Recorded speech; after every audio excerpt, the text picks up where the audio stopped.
Welcome to Ragtag Gaming. This is Wolfie, and I'm going to talk about some of the things I liked and disliked about Legends Arceus. I think the what I'm going to start off with, because it's the only one that actually made me physically upset about this game, but I think it's because a lot of it's RNG, even though I don't know what that means. Is the balloon, a balloon course thing. I think the first two or three are simple. They're easy. There's not that much to them. But once you get to the Icelands and the Cornet Highlands, especially the Icelands. I'm not gonna try to specify the name of it because I may be doing a review, but I'd have to keep looking at it every time I try to say it because it won't not stick. When I did that track to pop all the drift blimp balloons, you have to know exactly what to do, exactly what time to dive with Braviary, exactly what time and angle to use the boost with Basilegion to change the camera angle just to turn with Weird Ear, going as fast as you can by holding B, keep going, to jump into the balloons, then hit Braviary just to keep up the pace and hitting all the balloons. And especially at the end, because for me anyway, when I got to the part where it got to Machamp, that the half of Machamp is there and you have to keep going, every time I try to jump to hit that one balloon in the air to hit Braviary, either it was me, or every time I try to push the button to hit Braviary, I just didn't. Braviary wouldn't activate. It just say, "Oh, you just jumped," and it just plummeted to the ground. And especially once you do get that part, you have to remember, even if it's the first time you got there, oh, I can get these couple balloons, but then I'm gonna have to start arching down to slowly get these balloons that are a lot lower.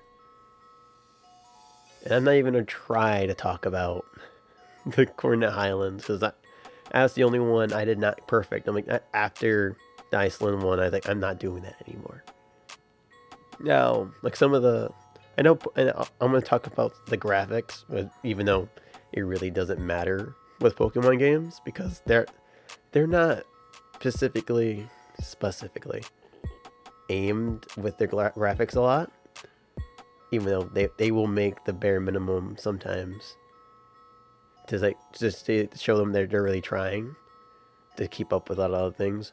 But with the graphics, water in this game, trying to battle Pokemon in the water, like trying to catch them or whatnot, not the greatest.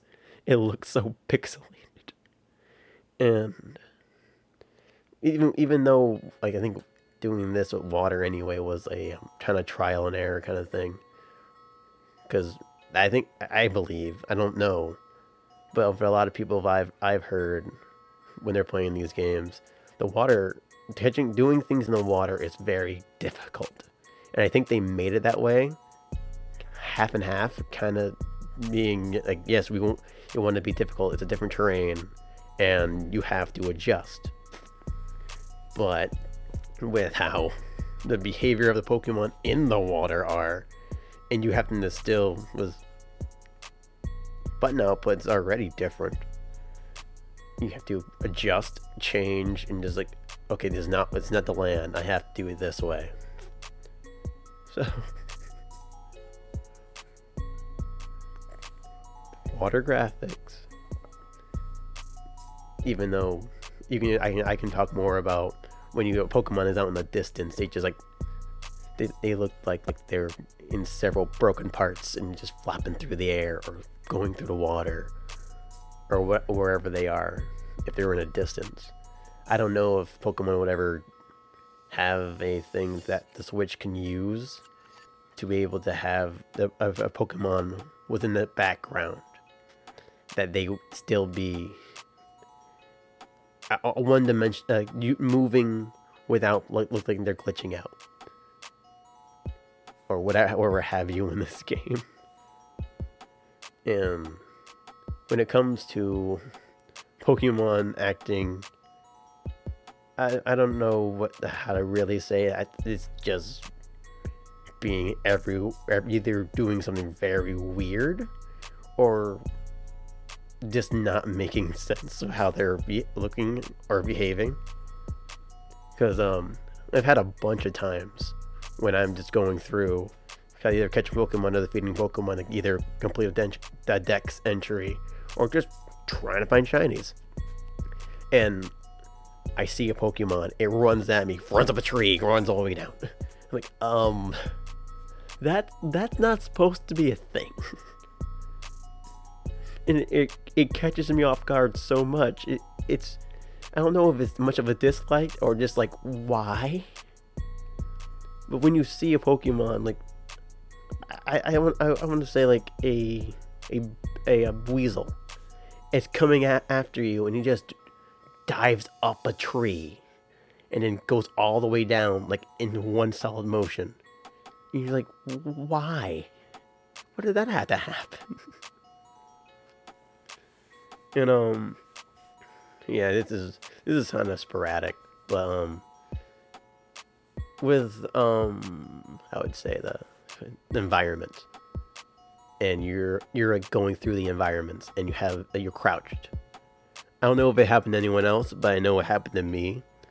My character's their foot was just going left, right, left, right, left, right, because it didn't know how to place itself on the incline I was at while crouching.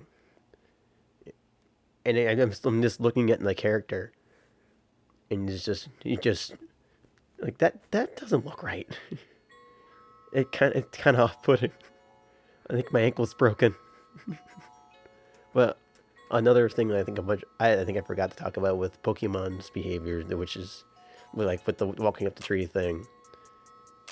When it came to like a bunch of people had either alphas, like the person in the alpha Garchomp just running in circles, and they were right close by and didn't do anything to them. I had a bunch of I think I had a good amount of times, bunch maybe, where Pokemon just decided to say, I'm just gonna flop over here and just act like this is all normal and see how you react to it. This is weird, but it's to be. I kind of expected it with trying a new thing. This is Legend of Arceus is a new thing in the step of where we're going to be. I think this year with the ninth generation coming out. But I can kind of say I like the story in this game. It's a story. It didn't really grip me because you understand that you're in a time period that fear is evident everywhere. Pokemon and humans are not how we seen them before. They're not side by side, even though you see people using Pokemon. And you're just like, well, if you don't use Pokemon, then how? Or if Pokemon are hostile creatures, then why are you using them? And why you want me to get them to help you? Like the story, it just is. Is it great? More towards the end, because you get a lot of inklings to, oh, this is how Mount Coronet is the way it is. Why is all destroyed and stuff? Because either Palkia or Dialga, when they hit Origin form, which I don't think I talked about Palkia in Dialga's Origin form, but this is just not the topic for it. But I did not like the origin forms of both of them. I didn't like Palkia's origin form more, but both of them were just a no to me. I know I could have probably added that in the new forms, but I think that was so far out of my head because of how I disliked them that I just didn't talk about them at all. I mean, it makes sense with Garantina having its origin form, and we've known it since Sinnoh, but no.